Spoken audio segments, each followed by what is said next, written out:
Episode 66. Alex booked the hotel? Manager Hood smiled with embarrassment and was left speechless. He had paid such a high price to personally give Alex those 2 bottles of Louis XIV, but he hadn't expected that Darren Rogers would think the bottles had been brought specifically for him. However, there was nothing he could do, as it wouldn't be appropriate for him to argue with Darren over the bottles in front of Alex. Looking at the smiling Darren, Manager Hood became suspicious. What was the relationship between this young man and Alex, he thought. Darren was definitely Alex's subordinate. The manager's level was not high enough for Alex to address him in person, so he was only fit to talk to his subordinate. Thinking of this, Manager Hood's respect for Alex deepened.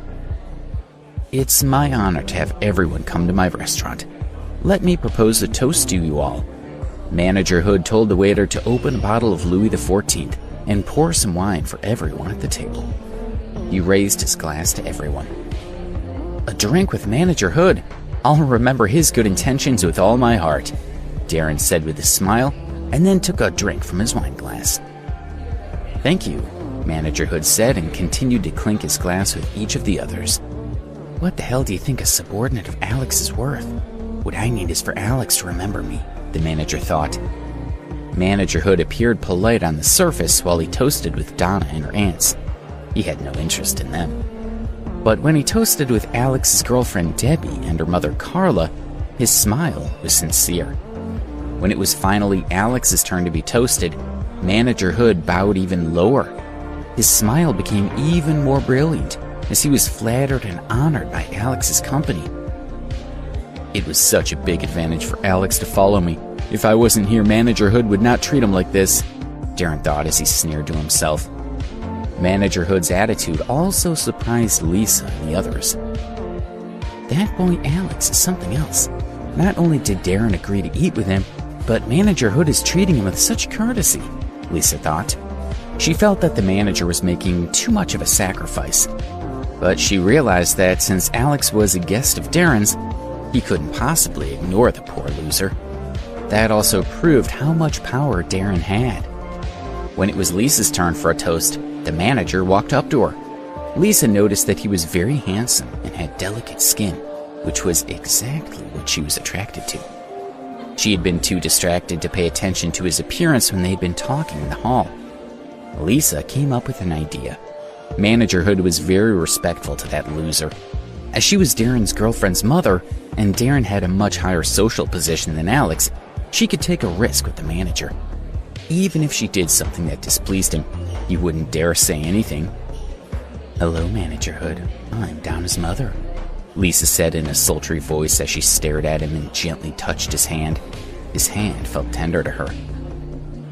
"Ugh, you're so old and you're taking advantage of me," he thought.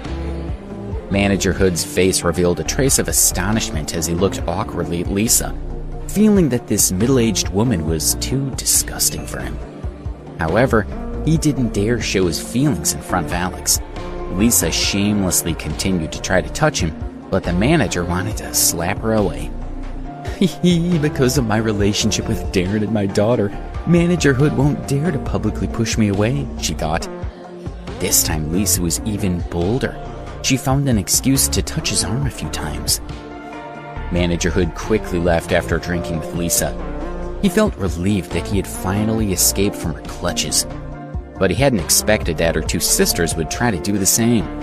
They had both also attempted to use his toast to secretly take advantage of him. After the toast, Manager Hood quickly said a few polite words. As he looked at Lisa and her 2 middle-aged sisters staring at him, all the hair on his body stood on end. "I wonder what else Darren is going to come up with," Lisa said as she and her sisters praised Darren together. "If it wasn't for him, how could they eat at such a nice restaurant?" Lisa snorted coldly as she looked at Alex and the other 2 whispering to each other as if no one else existed. "Some people only know how to eat, and don't even think about who made it possible for them to sit in the most luxurious room, eat the best cuisine, and drink red wine that costs $6,000 per bottle.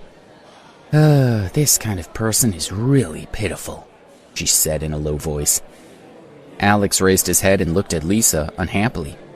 Debbie pulled at him gently. It's not that big of a deal. You've got a bad temper. We let you guys eat for free, yet you guys still have the nerve to glare at me, she said. Lisa was not afraid of Alex at all. Forget it. Don't bother with someone like Alex who has no morals, Natalie, one of Donna's aunts, advised her sister. To be able to make you worry like this, there's no one else like Alex, interrupted Fiona, who is another one of Donna's aunts. Alex only thought that these aunties blew hot air, and he didn't care what they said. Manager Hood wanted to say a few more words to Alex, but Darren had been happily chatting with him for a long time. The perverted aunties also squeezed Manager Hood's middle and took advantage by touching him from time to time. If it weren't for the women's relationship with Alex, he would kick them out of the restaurant if they dared to touch him again. As they walked out, a large truck stopped at the side door. The restaurant staff were unloading the goods. They paused to look at the fresh fish, beef, seafood, and vegetables. The ingredients in our restaurant are all imported from Europe, Japan, and other countries from around the world. Once the goods arrive at the port, they can be transported to a restaurant within 3 hours.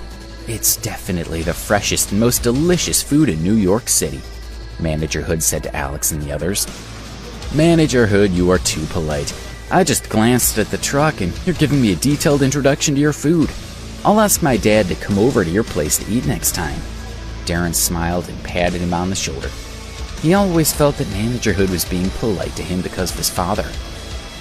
This young fellow is truly narcissistic. I'm telling you about our products, but are you worthy of them? If Alex wasn't here, would you dream of asking me this? With your dad's income level, a restaurant doesn't care about it. Do you think your dad's that awesome? Ridiculous, Hood thought. He respectfully watched Alex and the others walk away. Then he walked back into the restaurant. Thinking back to how he had treated Alex, he felt quite pleased with himself. Alex, didn't you already book a hotel? Where is it? I'll take Donna's aunties over there right now, Darren asked with raised eyebrows. What? Ye booked the hotel? Lisa said in surprise. She glanced at Alex and muttered, What good hotel could he possibly find? We finally came to New York to have some fun. Will it be good enough to stay there? Mom, don't think like that. Alex's hotel booking isn't bad. Donna purposefully said loudly to her mother so that she could criticize Alex even more harshly when she saw the hotel that he had booked. Donna glanced at Alex with a smile. Alex, what hotel did you book? She asked. The Azalea Guest House, Alex said lightly. He didn't want to talk to this family anymore. If it wasn't for his promise yesterday to help them book a hotel, he would have left them behind and taken Debbie and her mother away. Azalea Guest House? Donna asked Darren if he knew it, but he shook his head. The most famous hotel in the country was the Azalea Guest House. Because it was not open to ordinary guests, people like Donna and Darren had not heard of it. What, Donna, haven't you heard about this hotel? Oh my, he must have found a small hotel somewhere. How could we go to such a place? We don't even know if it's safe or not. Let Alex and Debbie go there. They're used to living in that kind of place. Lisa truly felt that the hotel that Alex had found would not be good enough for them. Alex didn't say anything and just smiled. It would be perfect if they didn't go, he thought. Mom, let's go look. The name doesn't sound so bad, Donna said, trying to persuade her mother. Lisa listened to her daughter's words and decided to take a look at the hotel. After getting into the car, Donna and the others headed toward the Azalea Guest House, according to their map. Alex, Debbie, Carla, and the others got in a taxi and headed toward the hotel as well. In Darren's car, Lisa let Darren first take them for a ride around New York City to see the evening scenery. As he drove his BMW leisurely along the wide streets, they saw Central Park, the sparkling water in the river, and the sounds from people sitting along the bank. This made Lisa and her sisters sigh deeply at the beauty of the city. That hotel is so beautiful. Lisa pointed at the majestic building outside the window and added, It would be great if we could stay there. By saying this, she was also hinting to Darren that she liked it. Darren glanced out the window. It was the Berkeley Hotel. That's the Berkeley Hotel, which is one of the most high-end hotels in the city. It's usually occupied by the most opulent people. Even the cheapest room would cost more than $5,000 a night. Darren smiled lightly. How could he not understand what Lisa meant? If it was only Lisa on her own, he would have let her stay at the Berkeley, but she had brought her 2 sisters. Even if he had a lot of power, he wouldn't be willing to spend 3 times the amount of money. Lisa didn't let her disappointment show. It appeared that there was still quite a gap between Darren and the top families that she had imagined. Let's go look at the hotel Alex picked out. If it's not good, I'll book a different hotel for you guys. As he said this, Darren drove his car toward Azalea Guest House.